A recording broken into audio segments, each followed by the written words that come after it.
Hey everybody, Jim Mendrinos here, and this is the Stand-Up Classroom, the YouTube edition for the week of July 26th through August 2nd. We're brought to you by New Media Comedy and, of course, the Comedy Legacy Podcast, which you can catch right here every Monday night at 9 p.m. New guests each and every week, and we're going to be doing that for the longest time moving forward. We covered so much ground this week, and we had so many great ideas. We hope that this string of 7 lessons is helpful to you, and we will see you on the other side.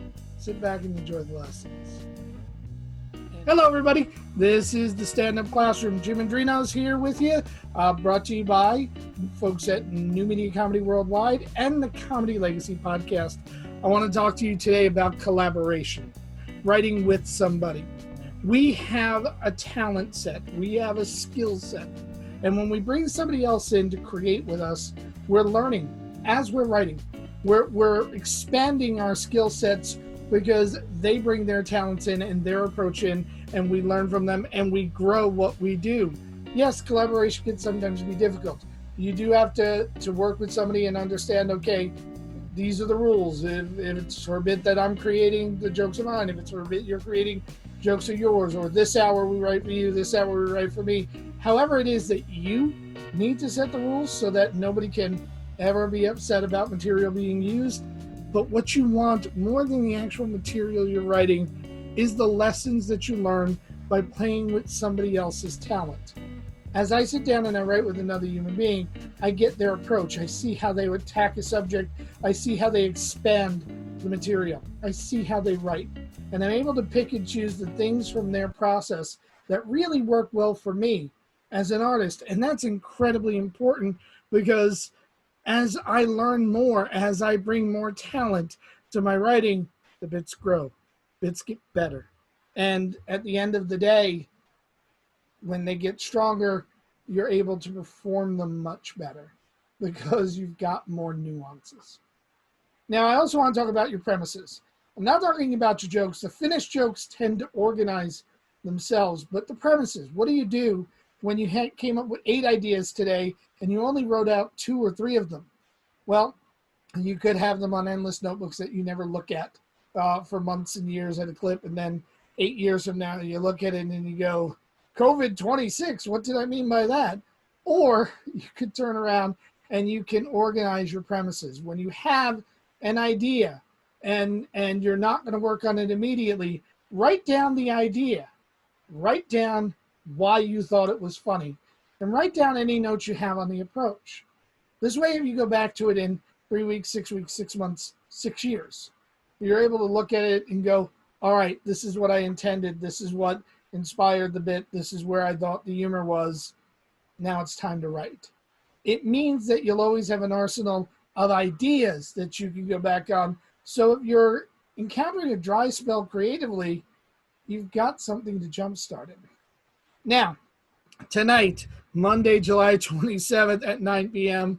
on YouTube Live, youtube.com/New Media Comedy TV, Sean Lynch. Sean Lynch will be joining us for the Comedy Legacy Podcast. You don't want to miss that. And we will talk to you again tomorrow here on the Stand-Up Classroom. Bye, everybody. Jim Mendrinos here. You know the drill. Stand-Up Classroom, brought to you by New Media Comedy Worldwide and the Comedy Legacy Podcast. Today is Tuesday, July 28th. And yes, I did just have to look down to make sure it was Tuesday, July 28th. And yesterday we talked about writing with another comic. Today I want to talk about writing for another comic.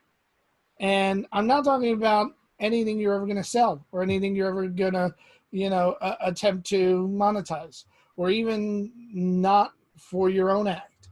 I'm talking about identifying and breaking down another comic's voice and then writing jokes in their voice so that you're always accessing different pathways to the humor.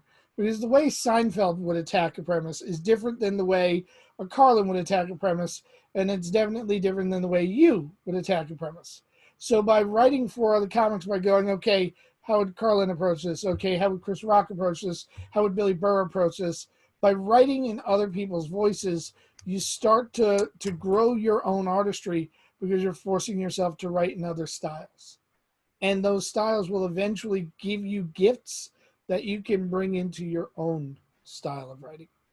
Now, I also want to talk to you about the business because I've had some of people that watch this have emailed me and said, Jim, these are great tips, but there's no gigs. Start them. Start your gig. Start it outdoors. We're in the middle of a pandemic, so you may not be able to find the indoor gigs. Nobody's saying you can't find a coffee shop and say, hey, can I set up a microphone outside? Can I have a comedy night there?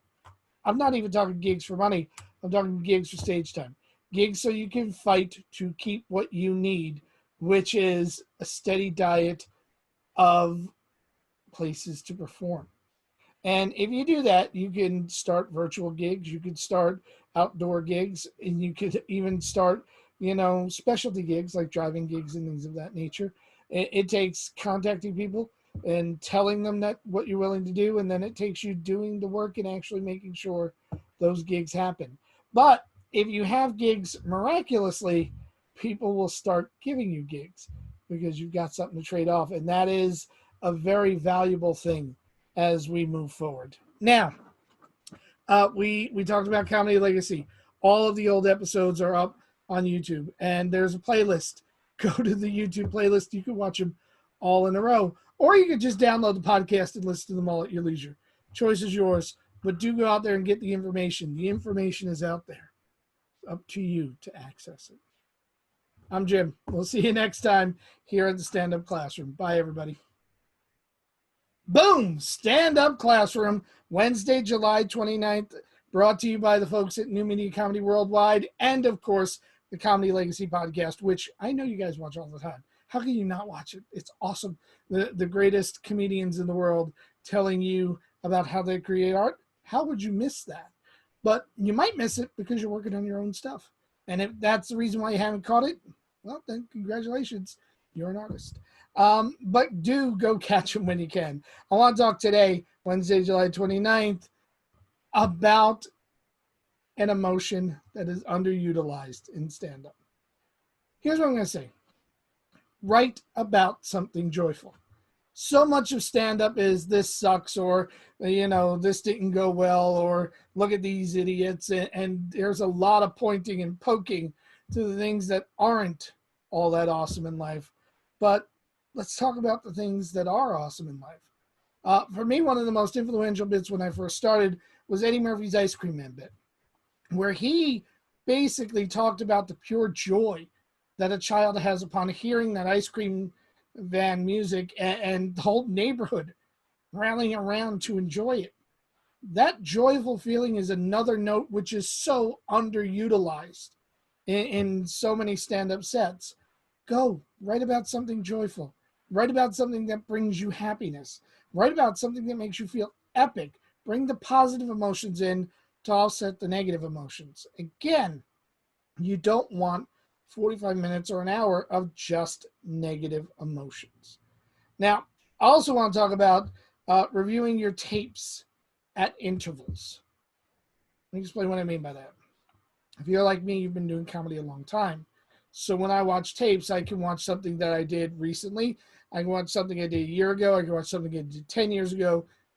I can watch something I've done 20 years ago. You want to chart the progress of yourself as a performer. You want to see what you're doing. You want to get an idea of what you're evolving into. And you also want to see what you've left behind. What are the things you used to do a lot of that you're no longer doing that should make its way back into what you're doing?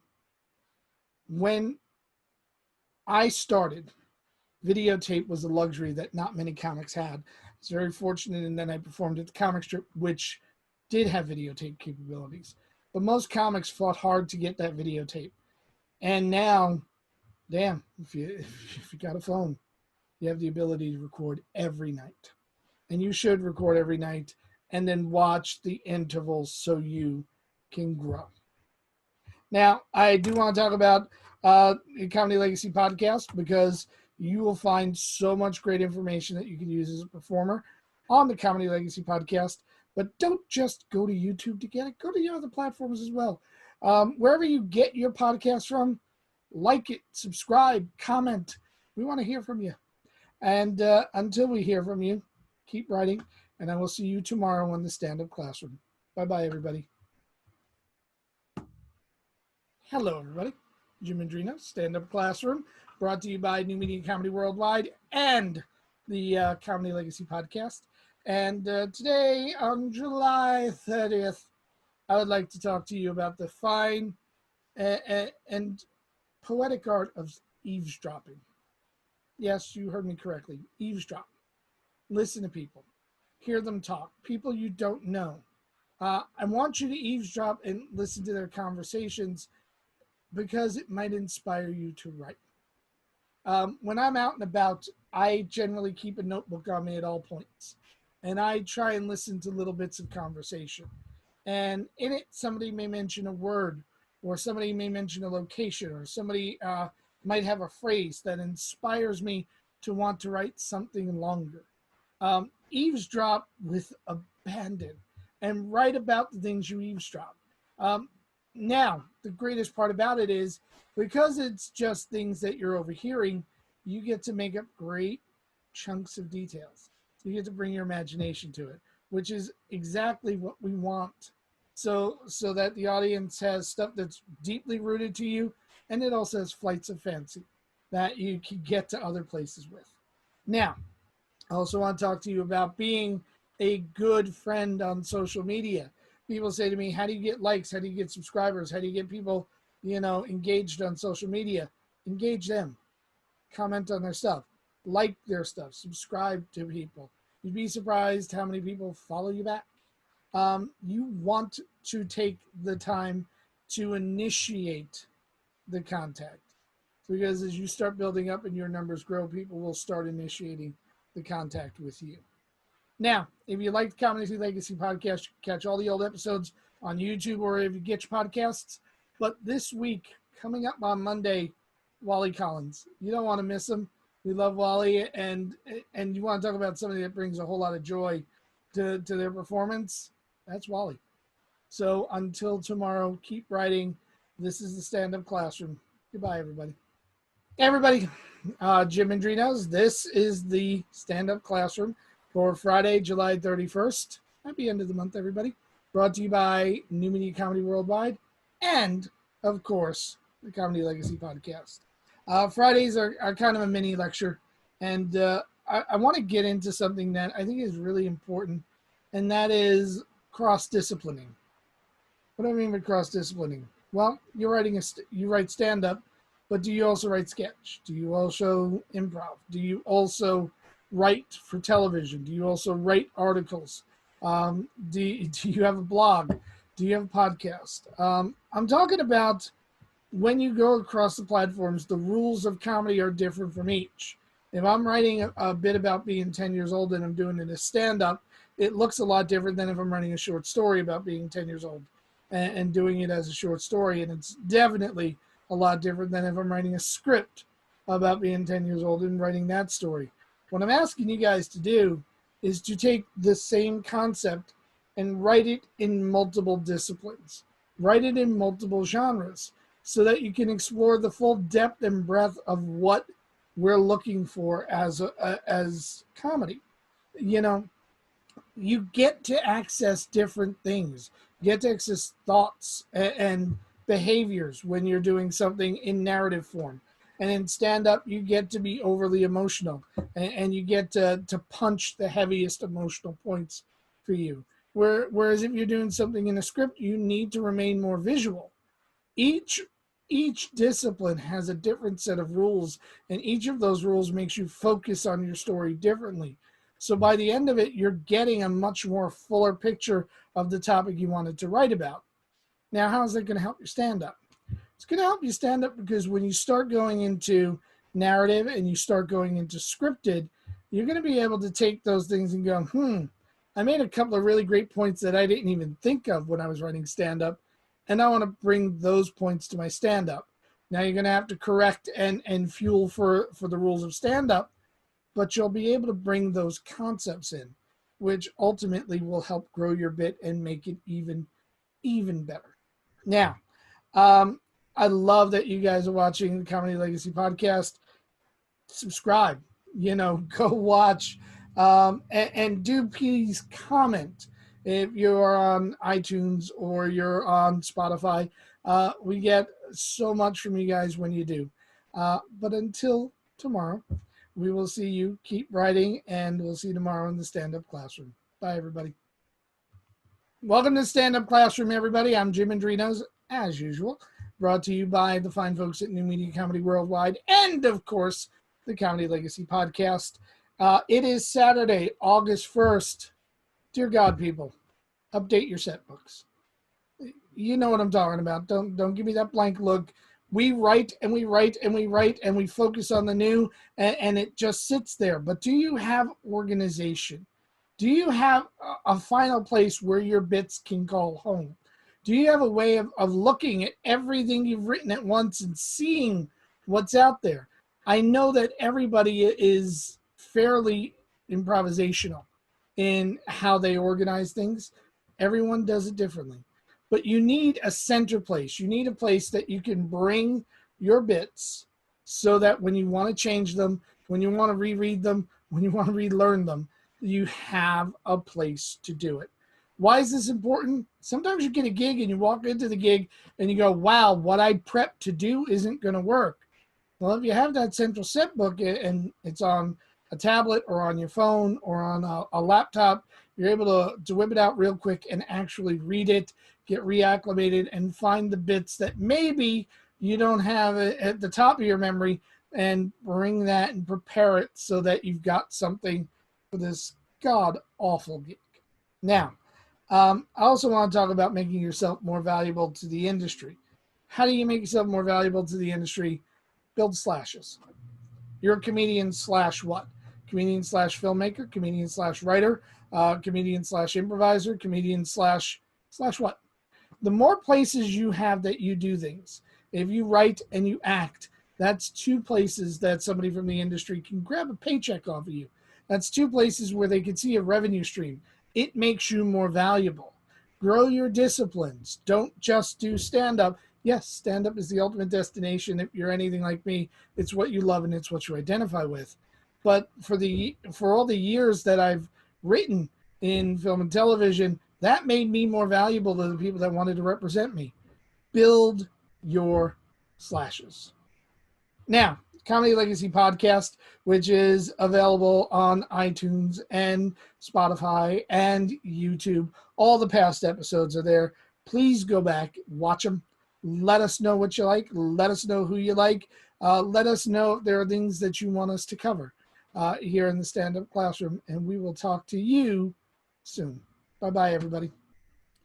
Hey, everybody. Jim Mendrinos here. Stand-up classroom brought to you by New Media Comedy Worldwide and the Comedy Legacy Podcast, the #1 podcast for hearing great performers tell you their process and how they create their art.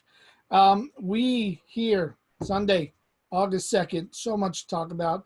I want to talk about writing about nature. Why do I want to talk about writing about nature? Because we don't perform in nature. Usually. Sometimes you do. But more often than not, you're going to be performing in a theater or a corporate environment or a club. You're performing indoors in a concrete barrier, or even now you're performing from your house and Zooming or Skyping or Facebook Living your shows. What I really want to get you guys to think about is writing about nature, writing about being outside, writing about the outdoors. It's a matter of accessing the audience's memory.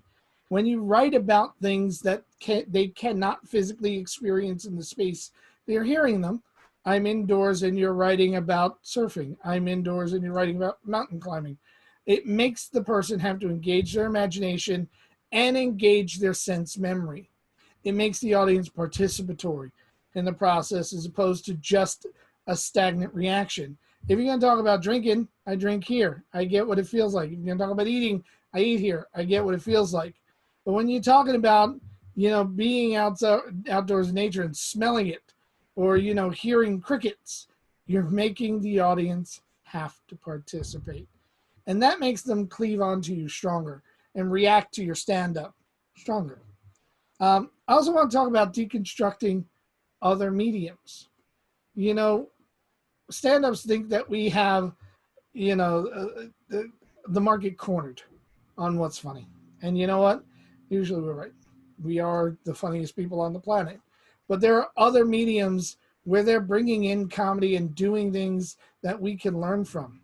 Break down a Christopher Durang play and see how he's funny.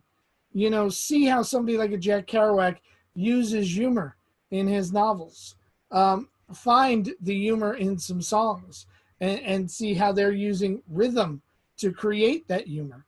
There are so many lessons we can learn by tuning into other mediums, deconstructing it, and then bringing those lessons to what we're doing. Now, um, the Comedy Legacy podcast tomorrow, Wally Collins. You do not want to miss that.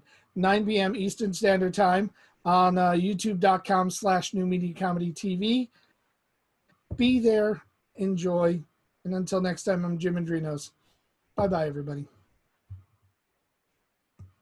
Everybody, so one of the things that I really want to point out is you should let us know and contact us. We're using the same email address as the Comedy Legacy podcast, so write to us at comedylegacy@nmcworldwide.com. Let us know what subjects you'd like us to tackle here in the stand-up classroom, and even let us know what guests you'd like to see in the Comedy Legacy podcast. Until next time, I'm Jim Mendrinos. Keep writing, everybody. Bye-bye.